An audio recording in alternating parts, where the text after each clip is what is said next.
You are watching William Patterson University Television.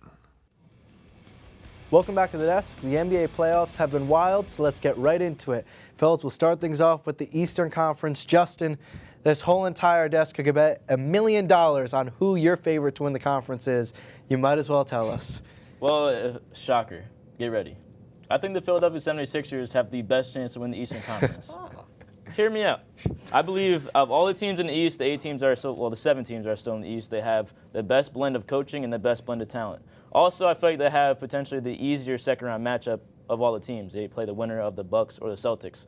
And both those teams are devoid of important aspects because the Celtics are missing Kyrie, they're missing Gordon Hayward, and the Bucks, they have an interim head coach. So their system isn't really set in place.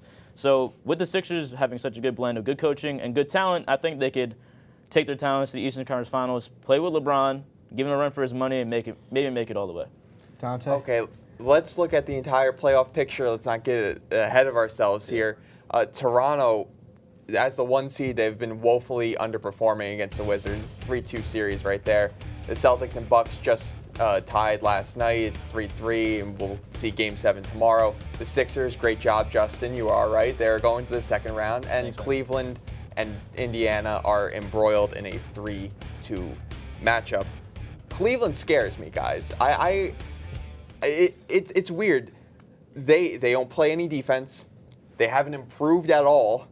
They haven't adjusted from game to game, and yet they're still winning games. They're winning by doing absolutely nothing. I think, LeBron's just putting this team on his back, and Filip, I know, I see that facial expression of yours, but this team is built for the playoffs, I think, and they're just winning by the skin of their teeth now.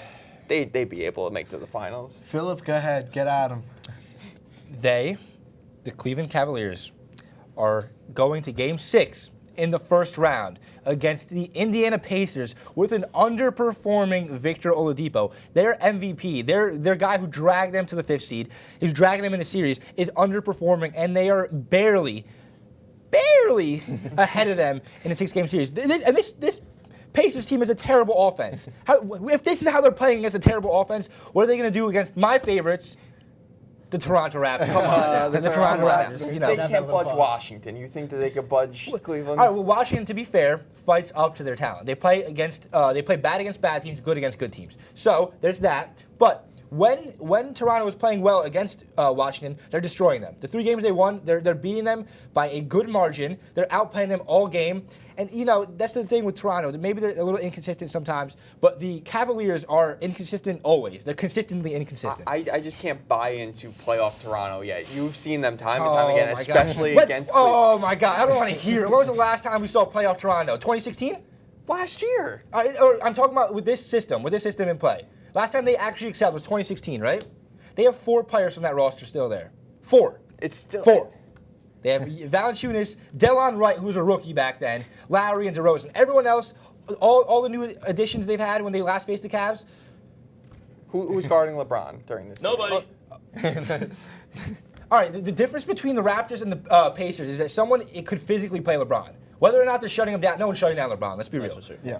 But OG Anunoby, Pascal Siakam, and Serge Ibaka, when they're playing on LeBron, are gonna beat him down. They're gonna tire him out. He can't do this whole second half, drop 55 points, whatever he just did last game. He can't do that against the Raptors defense.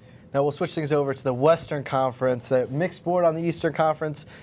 Steven, Western Conference, who's your favorite? Well, if we take a look at all the matchups that we've had in the first round, you had the Houston Rockets taking out the Timberwolves, and then you had the Warriors taking out the Spurs. Trailblazers actually got swept. I remember on the last episode we had, I said that was the series to watch, and that was actually a pretty good series, even though it was only 4 games. Then we had the Thunder and the Jazz. My pick for I would say the dark horse of the Western Conference was the Utah Jazz. They played a little sloppy in their last game, but the matchup in that series that really stuck out to me was Westbrook versus Ricky Rubio. If you really see here, Westbrook's still getting his numbers, but Ricky Rubio looking a little bit like Westbrook, almost getting a triple-double.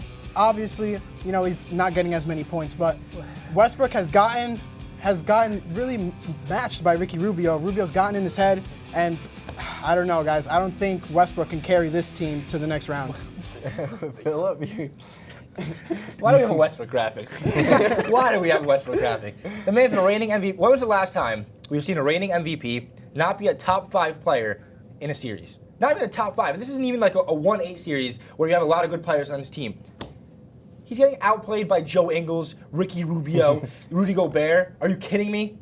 Saying, man, the Jazz were the team to watch, and they're showing out against He's Russell getting Westbrook. dogged. Yes. Dogged Yes. by Ricky Rubio. When he's guarding Ricky Rubio, the Jazz are scoring 128 points per 100 possessions. That's insane. Westbrook can't play defense. This series, he can't play offense. Westbrook was saying he was going to shut down Ricky Rubio, He and did a- I don't think that he did a happened. terrible job so of that. It was pretty bad. It's going to be a wild playoffs, to say the least. That's all we have for basketball, but not for playoff talk. After the break, the NHL crew comes back to break down the Stanley Cup playoffs.